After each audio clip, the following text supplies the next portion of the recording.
லபீப் அஃபரின் துவா பிரார்த்தனை என்ற தலைப்பில் உரையாடுவார்கள்.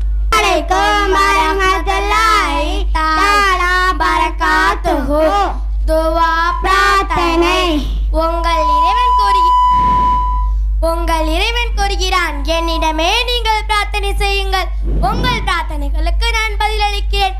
எவர்கள் என்னை வணங்குவதை விட்டும் பெருமை எடுத்துக் கொண்டிருக்கிறார்களோ அவர்கள் சிறுமையடைந்தவர்களாக நரகத்தில் நுழைவார்கள். நபியே, என் அடியார்கள் என்னை பற்றி உம்மிடம் கேட்டால் நிச்சயமாக நான் சபிபமாகவே இருக்கிறேன்.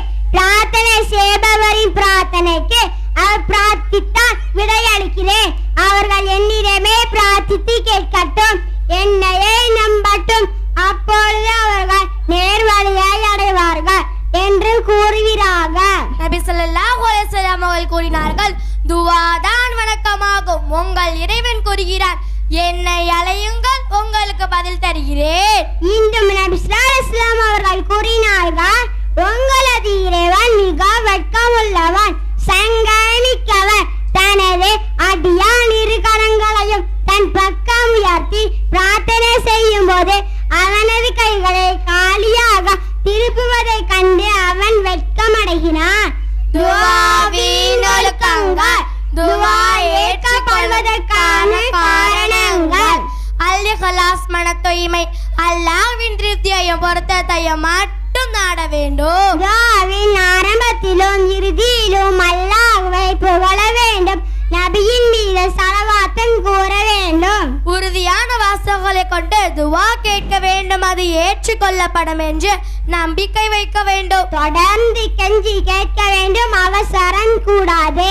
துவாவில் மன ஓர்மை இருக்க வேண்டும். சுகம், துக்கம், வசதி, நெருக்கடி என எல்லா நிலைமைகளிலும் துவா கேட்க வேண்டும். அல்லாஹ்விடம் மட்டுமே துவா கேட்க வேண்டும். உறவினர், செல்வம், பிள்ளைகளுக்கு எதிராகவும் தனக்கு எதிராகவும் துவா கேட்க கூடாது. துவா கேட்கும் போது மிகவும் தாழ்ந்த குரலுமின்றி உரத்த சப்தமுமின்றி நடுத்தரத்திலிருந்து துவா கேட்க வேண்டும். தன் பாவங்களையும் குற்றங்களையும் ஒப்பிக்கொண்டு அதற்காக மன்னிப்பு கேட்க வேண்டும். அல்லாஹ்வின் அருள் கொடைகளை ஏற்றுக்கொண்டு அவற்றிற்கு நன்றி செலுத்த வேண்டும். துவா கேட்கும் போது வாசக கோர்வைக்காக சிரமம் எடுத்துக்கொள்ள கூடாது. துஆவில் பணிவு, பயம், நடுக்கம், ஆர்வம் ஆகியவை இருக்க வேண்டும். உரிமைகளை உரியவிடம் ஒப்படைத்து விட வேண்டும். ஒவ்வொன்றையும் மும்மூன்று முறை கேட்க வேண்டும். கிபிலாவை முன்னோக்க வேண்டும், கைகளை உயர்த்தி கேட்க வேண்டும். முடிந்தால் துஆ கேட்பதற்கு முன் ஒழு செய்து கொள்ள வேண்டும். துவா கேட்பதில் எல்லை மீறக்கூடாது. பிறருக்கு துஆ செய்யும் போது முதலில் தனக்கு செய்து கொள்ள வேண்டும். ஆனால் இது கட்டாயம் அல்ல. அல்லாஹ்விடம் வசிலா தேட வேண்டும், அதாவது அவனது அழகிய பெயர்கள் மற்றும் பண்புகளை கொண்டு புகழ்ந்து கேட்பது, அல்லது தான் செய்த ஒரு நற்செயலை கூறி கேட்பது, அல்லது தனக்கு அருகில் உயிர் வாழும் நல்லவர்கள் தமக்காக கேட்ட துவாவை கூறி கேட்பது.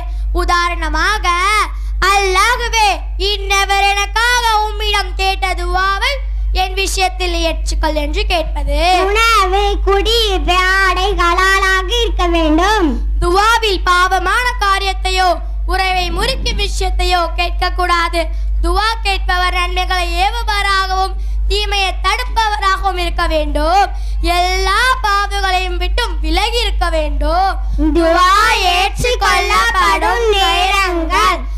லைலத்தில் கதிர் இரவு கேட்கும் துவா ஏற்றுக்கொள்ளப்படும். இரவின் 3ஆம் பகுதி கேட்கும் துவா ஏற்றுக்கொள்ளப்படும். கடமையான தொழுகைக்கு பின் கேட்கும் துவா ஏற்றுக்கொள்ளப்படும். வாங்க சொல்லும் போது கேட்கும் துவா ஏற்றுக்கொள்ளப்படும். ஒவ்வொரு இரவிலும் ஒரு குறிப்பிட்ட நேரம் கேட்கும் துவா ஏற்றுக்கொள்ளப்படும். வாங்க இக்காமத்துக்கு இடப்பட்ட நேரம் கேட்கும் துவா ஏற்றுக்கொள்ளப்படும். மழை இறங்கும் போது கேட்கும் துவா ஏற்றுக்கொள்ளப்படும். அல்லாஹ்வின் பாதையில் வீரர்கள் போரை துவங்கும் போது கேட்கும் துவா ஏற்றுக்கொள்ளப்படும். வெள்ளிக்கிழமை ஒரு நேரம் கேட்கும் துவா ஏற்றுக்கொள்ளப்படும். அந்த நேரம் மாலை நேரத்தின் இறுதி நேரமாகும் என்று பெரும்பாலான அறிஞர்கள் கூறுகின்றனர். சிலர் குத்பா மற்றும் ஜும்மா தொழுகையுடைய நேரம் என்றும் கூறுகின்றனர். உண்மையான எண்ணத்துடன் ஜம்ஜம் நீரை குடிக்கும் போது கேட்கும் துவா ஏற்றுக்கொள்ளப்படும். நோன்பு வைத்ததிலிருந்து சஜிதாவில் இருக்கும்போது கேட்கும் துவா ஏற்றுக்கொள்ளப்படும். இரவில் தூக்கத்தை விட்டு எழும்போது அப்போது கடைசியில் கற்றுக் கொடுக்கப்பட்டுள்ள துவாவை கேட்க வேண்டும். ஒழு செய்து தூங்குகின்ற நிலையில் இடையில் ஏற்படும் விழிப்பின் போது கேட்கும் துவா ஏற்றுக்கொள்ளப்படும். செய்திக்கு பின் கேட்கும் துவா ஏற்றுக்கொள்ளப்படும். தொழுகையின் கடைசி இருப்பில் அத்தையா சல்வாத்துவதற்கு பின் கேட்கும் துவா ஏற்றுக்கொள்ளப்படும். அல்லாஹ்வின் மகத்துவமிக்க பெயரை கூறி துவா கேட்கும் போது அந்த மகிமை மிக்க பெயரை கூறி அவனை அழைக்கும் போது அவன் அதற்கு பதில் தருகிறான்.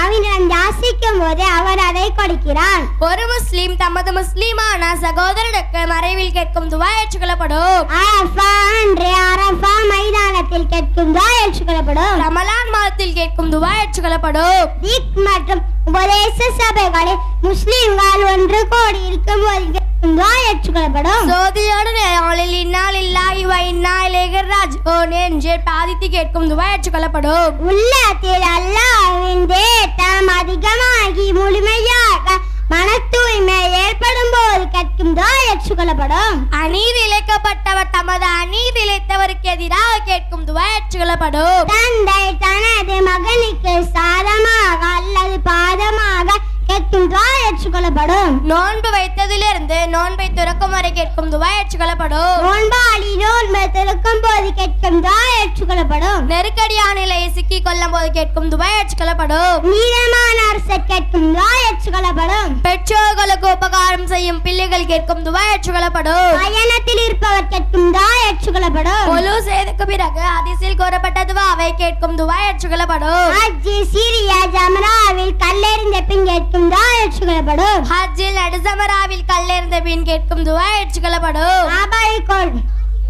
காபாவிற்குள் நுழையும் போது கேட்கும் துவா ஏற்றுக்கொள்ளப்படும். சஃபா மலையில் கேட்கும் துவா ஏற்றுக்கொள்ளப்படும். மர்வா மலை கேட்கும் துவா ஏற்றுக்கொள்ளப்படும். முஸ்தலிஃபாவில் கேட்கும் துவா ஏற்றுக்கொள்ளப்படும்.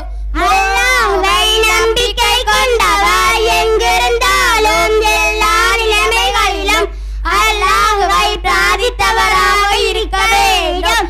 நபியே, உங்களிடம் என்னடியார்கள் என்னை பற்றி கேட்டால் அதற்கு நீங்கள் கூறுங்கள், நிச்சயமாக நான் சமீபமாகவே இருக்கிறேன். எவரும் என்னை அழைத்தால் அந்த அழைப்பாளரின் அழைப்புக்கு விடையளிப்பேன்.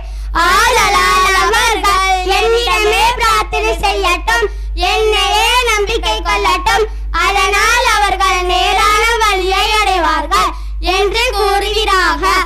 அஸ்ஸலாமு அலைக்கும் வரஹ்மத்துல்லாஹி தஆலா பரகாத்துஹு.